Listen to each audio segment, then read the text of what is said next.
Hello મિત્રો, કેમ છો? જય શ્રી કૃષ્ણ. આજે આપણે બનાવવાનું છે કાઠિયાવાડી સ્વાદના અંદર આખી ગવારનું શાક. તો તમે જોઈ શકો મેં ગવાર લઈ લીધી છે અને આગળના પાછળના ડીટા કાપી લીધા છે. પહેલાં ગવાર મસ્ત ઘસીને ધોઈ લીધી હતી અને પછી મેં આવી રીતના ડીટા કાઢી અને ગવાર રેડી કરી દીધી છે. મેં 500 ગ્રામ ગવાર લીધી છે. તમે ઓછી વધારે કરી શકો છો.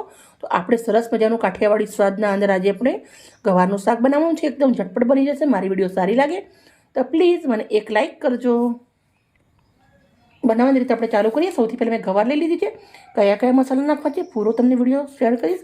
2 ગાંઠ લસણ લઈને મસ્ત ચટણી બનાવી અને રેડી કરી દીધી છે. કાઠિયાવાડી શાક હોય અને ચટણી ના હોય એવું તો બને નહીં. તો સરસ મજાનું બનાવવાની રીતે આપણે લીધી છે. હાંડીના અંદર 2 ચમચા એટલું સિંગ તેલ નાખું છું. ગરમ થવા દેશું. તેલ ગરમ થઈ ગયું છે. થોડું એવું રાઈ જીરું નાખું છું. ચપટી એવો અજમો લીધો છે. અજમો લેવાથી ગેસ નહીં થાય. પછી આપણે અંદર હિંગ નાખી દેવાની છે થોડી. પછી આપણી ગવાર નાખી દઈશું. બધી જ ગવાર આપણે આવી રીતે નાખી દેવાની છે.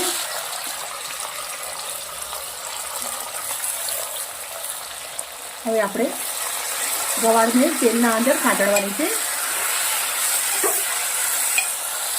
દેખાય છે હાંડલી ભરીને પણ ગવાર હંમેશા ગળી જાય એટલે ઓછી થઈ જશે.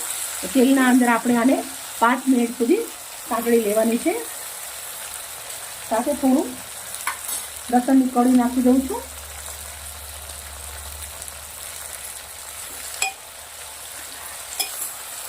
હવે ઢક્કણ ઢાંકી દઈશું અને 5 મિનિટ ધીમા તાપે ચડવા દઈશું. હવે આપણે ચેક કરશું.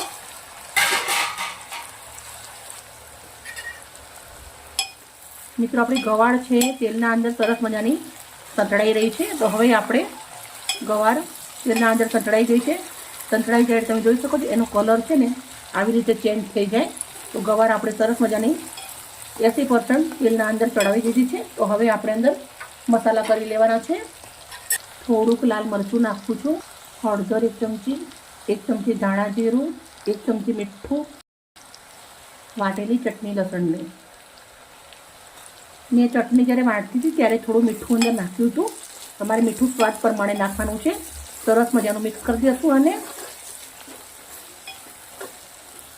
હવે આપણે મસાલા ના બળી જાય એના માટે આપણે થોડું અંદર પાણી નાખવાનું છે. અડધો ગ્લાસ પાણી નાખ્યું છે મસાલા ના બળી જાય એના માટે. અને આપણી ગવાર સરસ મજાની ચડી જાય, પેટમાં ના દુખે. કાચી રહે તો પેટના અંદર દુખે. એટલે હવે આપણે આને પાછું 5 મિનિટ સુધી ઢાંકી દઈશું. ધીમા તાપે ચડવા દઈશું. હવે આપણે ચેક કરી લઈશું. થોડોક એવો ગરમ મસાલો નાખું છું, ચપટી એટલો. કાચી કેરીનો પાવડર થોડો. શાકના અંદર તેલ ફૂટી ગયું છે સરસ.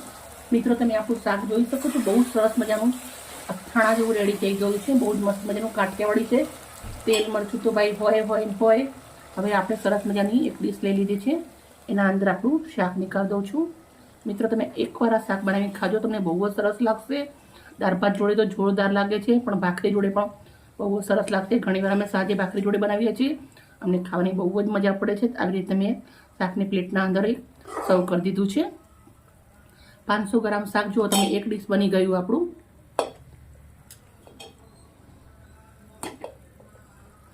મિત્રો મારી સબ્જી જરા પણ તમને સારી લાગી હોય તો પ્લીઝ મને એક લાઇક કરજો. આપણું શાક બની અને રેડી થઈ ગયું છે. બાય મિત્રો, કાલે આવી નવી રેસીપી સાથે.